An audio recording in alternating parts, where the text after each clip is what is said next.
Majo John Madden outside the Hotel Mar y Tierra.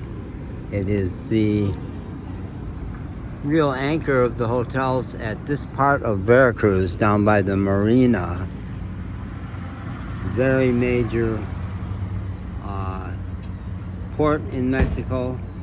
That was municipal police. There also are naval police, because right around the corner, those ships you see out there are Navy ships. That is a naval base. I spent 2 months hanging around this spot, mostly in my camper van. 3 months ago, I was here January and February. And I would park my camper van right up next to the walkway there. That was a good place to park, and I could pull the Wi-Fi from the hotel. Or I would park around the other side of the hotel, right by where I could listen to the waves by the beach. Twice I stayed in the hotel. Once I bit the bullet and had a really expensive room, not by Boca del Rio standards. If you go further south, it gets really affluent and pricey. And once in a kind of a bargain room that was pretty terrible room. It was an interior room facing an elevator shaft, no windows. And that night I ended up spending the night in my camper van because I preferred to be out there. Now my camper van is gone. It got stolen 10 days ago in Orizaba, and I'm back in Veracruz and building a life here. I had said even before I left and went up to Orizaba, magical pueblo, which was every bit of that. Oh my God, what a great town. I said even before I went, you know, I've been making my plans to be in the Riviera Maya, way out at the end of the Yucatan Peninsula, Cancun and Cozumel, where my one pre-Mexico friend is. But that's a long ways out. It's a long ways from Mexico City, long ways from the mountains, and now I'm hooked on the mountains from being up in Orizaba for 7 weeks. So I'm embracing a pedestrian life. I can't afford to replace the camper van. I'm basically saying good riddance. It was loaded with problems. It had soaked all of my finances for a year in Mexico and still had brake problems and transmission problems. It's good to be gone.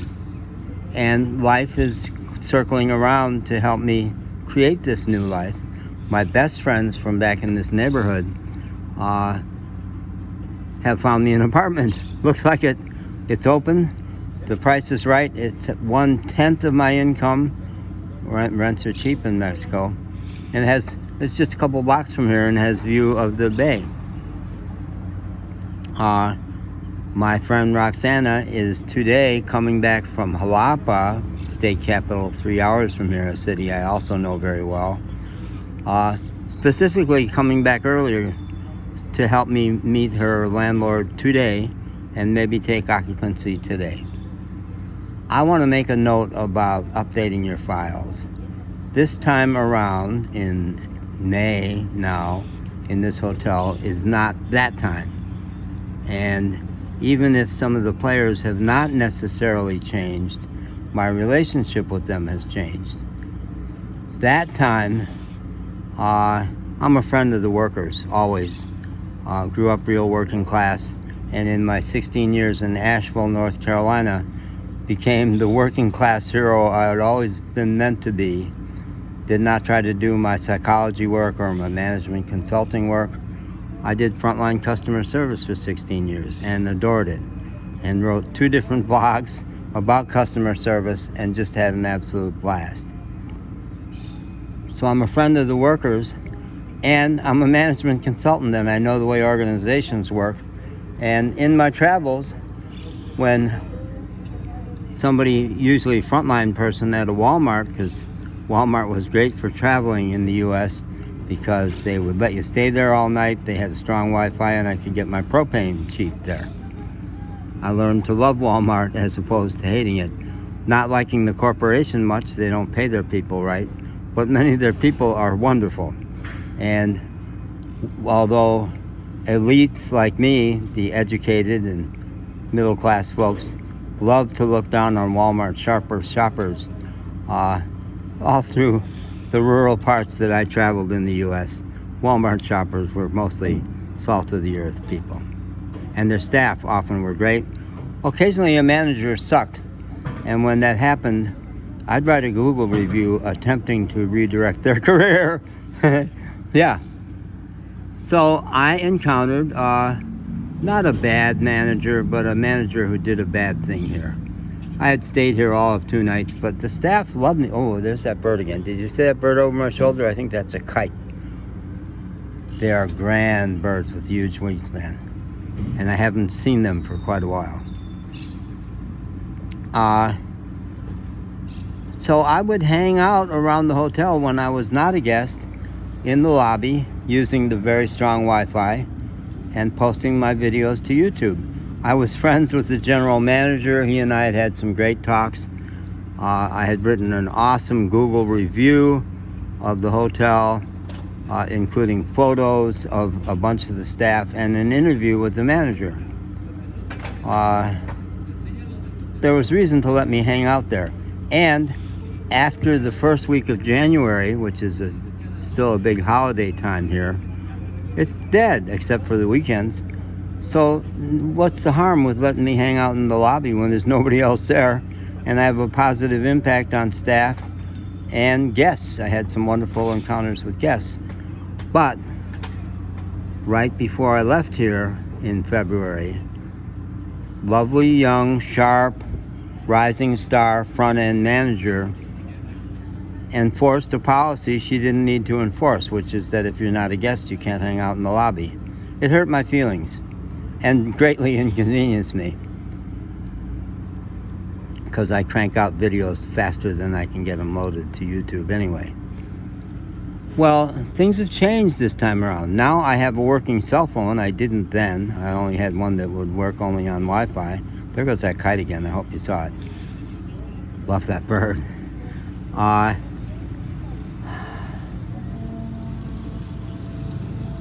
have a tremendous story about human resources. One of the things I would watch go on in the lobby was the 2 women who are human resource managers ongoing doing interviews. People would sit in the lobby and wait for their interview, and they'd take them back and interview them for jobs in the hotel. Well, I know human resources from having been, when I did my organization development work at AT&T especially and other companies, I was part of human resources. So I know that world, but I've never been a generalist. I've never had to make personnel decisions. Up in Orizaba, I had a very major encounter with human resources, or down here they call it recursos humanos. Well, I'm not going to go into the whole story, but I ended up working closely with the Human Resource Department of the city about a bad cop who needed to be disciplined. And I took a big risk by turning him in. And they did a spectacular job of handling that, both very seriously disciplining him, but not firing him, which I was all in favor of. And what they said to me, he knows, he's going to know who reported him. If we fire him, he'll go after you, because he's clearly a violent man. If we keep him and try to rehab him, he's got everything to lose if he goes after you. So they were sharp. They handled it so great. So yesterday, right down at the corner, Javier, like me, is a smoker, and he hangs out at the corner. And he was out there with the 2 human resource people, and I said, I've got a story about recursos humanos in the city of Orizaba that I think you'll like, and I think they will. I've yet to tell it in Spanish, but for them I'll have to. Javier is pretty good English, but I don't think the 2 staff do. So things have changed. Also, I just was at the front desk asking Oscar, who I know from several months, to handle a call to the Coppel store. I got my check. I have to have it laundered because I can't have a bank account in Mexico. The way I get it laundered is my friend sends me MoneyGrams from the U.S. And if they're big, they can't go to the local OXXO convenience store. I have to go to a bank, and the Coppel department stores have a bank, and I've used them all through Mexico to cash big MoneyGrams. Well, I have to cash a big MoneyGram, but the Coppel stores in Orizaba, the MoneyGram system was down for a week, and on Friday, the big one downtown in the centro of Veracruz, was down too, had been for days. So I was asking Oscar if he, with his better Spanish, would call them and find out if the system was up. So I was standing there dealing with that with him, and my Spanish is lots better than it was even 3 months ago, because I could do all that without using the Google Translator. Well, there was this lovely young woman standing there, and I thought, I'm not someone who never forgets a face. Maybe that's a little something to do with 77, I don't know. But I thought it was the woman who's the front-end manager who got me bounced. And I said, Senorita, no remember su nombre. And she said Montserrat, and I said, yeah, that's it. So, am I gonna still not like her? I've been a guest in the hotel for a week, paying. Friends were advancing me money, and now I've got the money. Checking out today, hopefully, to get my new apartment. So how do I respond to her? Is there a reason I have to have a grudge against her? She was friendly. She was nice. I'm sure she remembers all that. I do. But is it still a thing to me? Do I have to carry a grudge about something she did 3 months ago?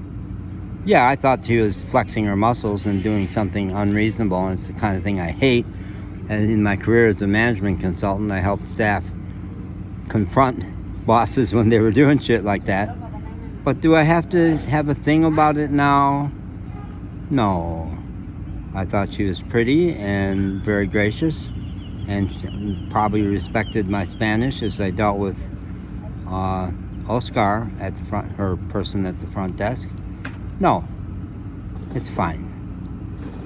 I could see peace instead of this. That's Whoa, did you see those two birds there? They may have just been seagulls, but they look great.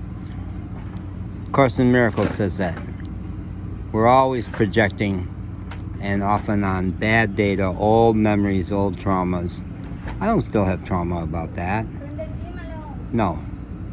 I could see peace instead of this, and now I do. I do. Yeah. Okay. Bye.